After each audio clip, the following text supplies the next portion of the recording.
ശബരിമലയിലെ സ്വർണ്ണക്കൊള്ളയിൽ നിർണായക വിവരങ്ങളാണ് ഇപ്പോൾ ഉണ്ണികൃഷ്ണൻ പോറ്റി SIT അന്വേഷണ സംഘത്തിന് മുന്നിൽ നൽകിയിരിക്കുന്നത്.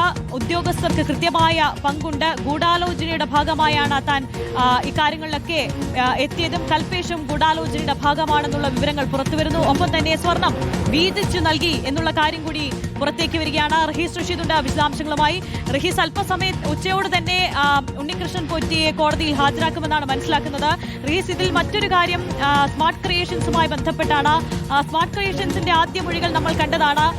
ശബരിമലയിൽ നിന്ന് എത്തിച്ചത് ചെമ്പ് തന്നെയാണെന്ന് ഉറപ്പിച്ച് പറയുകയായിരുന്നു ആദ്യത്തെ പ്രതികരണത്തിലൊക്കെ സ്മാർട്ട് ക്രിയേഷൻസ്. പിന്നീട് ഇക്കാര്യങ്ങളിൽ ഇപ്പോൾ കൂടുതൽ വ്യക്തത വന്നിരിക്കുകയാണ്. സ്മാർട്ട് ക്രിയേഷൻസിൽ നിന്ന് തന്നെ സ്വർണ്ണവിധ മാറ്റി വീതം വെച്ച് നൽകി.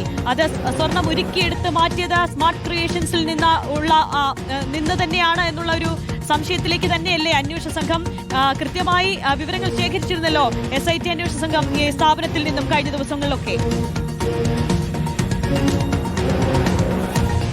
സ്വർണം ഉരുക്കി മാറ്റിയത് സ്മാർട്ട് ക്രിയേഷൻസിൽ നിന്ന് തന്നെയാണ് എന്ന് ദേവസ്വം വിജിലൻസ് പിന്നീട് കണ്ടെത്തിയിരുന്നു. അത് ദേവസ്വം വിജിലൻസിന്റെ റിപ്പോർട്ടിലും പറയുന്നുണ്ട്.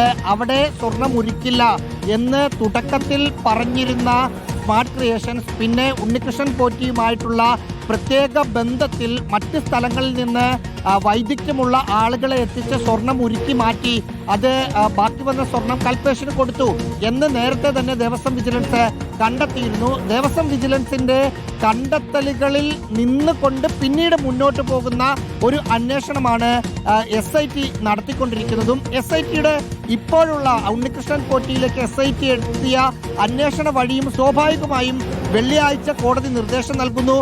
വെള്ളിയാഴ്ച വൈകിട്ട് തന്നെ Devaswom commissioner B Sunilkumar DGP രവട ചന്ദ്രശേഖറിന് പരാതി നൽകുന്നു. ശനിയാഴ്ച FIR ഇടുന്നു.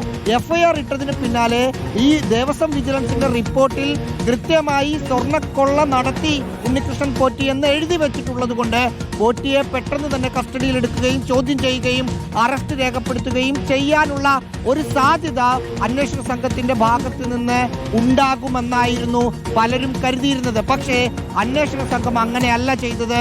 അവർ ഈ ഇന്നലെ കസ്റ്റഡിയിൽ എടുക്കുന്ന ശനി മുതൽ ബുധൻ വരെയുള്ള വ്യാഴം വരെയുള്ള 6 ദിവസം കൊണ്ട് പോറ്റിക്കെതിരായ തെളിവുകൾ, മൊഴികൾ, രേഖകൾ, ഉത്തരവുകളൊക്കെ ദേവസ്വം വിജിലൻസിന്റെ ഓഫീസിൽ നിന്ന് ഒപ്പം ദേവസ്വം ബോർഡ് ആസ്ഥാനത്ത് നിന്ന് ശബരിമലയിലെ ദേവസ്വം എക്സിക്യൂട്ടീവ് ഓഫീസറുടെ മുറിയിൽ നിന്ന് ചെന്നൈയിലെ സ്മാർട്ട് ക്രിയേഷൻസിൽ നിന്ന് ഒപ്പം മറ്റ് ഹൈദരാബാദിൽ നിന്ന് ബംഗളൂരുവിൽ നിന്ന് അങ്ങനെ പോകാവുന്ന സ്ഥലത്തേക്കൊക്കെ 3-4 ടീമായി തിരിഞ്ഞ് കൃത്യമായി രേഖകളും മൊഴികളും എടുത്തു വെച്ചതിന് ശേഷമാണ് ഉണ്ണികൃഷ്ണൻ പോറ്റിയെ വീട്ടിൽ ചെന്ന് പൊക്കിക്കൊണ്ടുവന്ന് ഇഞ്ചക്കലിലെ ക്രൈംബ്രാഞ്ച് ഓഫീസിലേക്ക് കൊണ്ടുവരുന്നത്.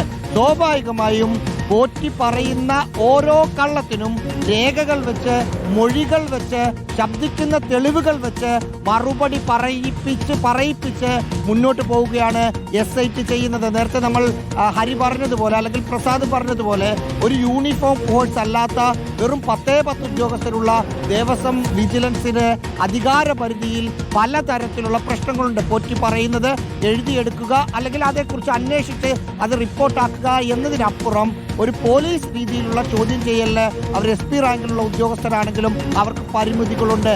പക്ഷേ ആദ്യ മണിക്കൂറുകൾ അല്ലെങ്കിൽ ചോദ്യം ചെയ്ത ഒരു പോറ്റിയെ കസ്റ്റഡിയിൽ എടുത്ത് 1/2 ദിവസം കൊണ്ട് ഉദ്യോഗസ്ഥരുടെ പങ്കിലേക്ക് പോറ്റിയെ കൊണ്ടെത്തിക്കാൻ കഴിഞ്ഞുവെന്നാണ് പുറത്തു വരുന്ന മൊഴികളിൽ നിന്ന് മനസ്സിലാക്കാൻ സാധിക്കുന്നത്. പോറ്റി ഉദ്യോഗസ്ഥരുടെ പേര് പറഞ്ഞു. ഉദ്യോഗസ്ഥർ മറ്റാരുടെയൊക്കെ പേര് പറയും.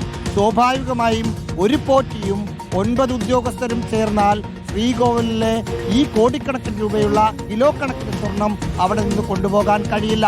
അതിന് ദേവസ്വം ഭരണസമിതി ഏത് തരത്തിൽ സഹായിച്ചു എന്നത് കട്ടളപ്പാളിയുടെ കാര്യത്തിൽ ദേവസ്വം വിജിലൻസിന്റെ റിപ്പോർട്ടിൽ കൃത്യമായി എഴുതി വച്ചിട്ടുണ്ട്.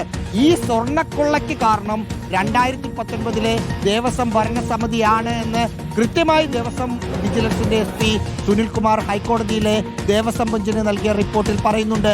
അതായത് അന്നത്തെ 2019 പ്രസിഡന്റായ പത്മകുമാറും ഒപ്പം ശങ്കർദാസും പോറ്റി ദേവസ്വം അവിശുദ്ധ കൂട്ടുകെട്ടുണ്ടോ? ഇതിൽ ആരൊക്കെ ഇനി പങ്കാളികളായി, ഏതൊക്കെ ഉന്നത ഉദ്യോഗസ്ഥർ ഇതിൽ പങ്കാളികളാണ്?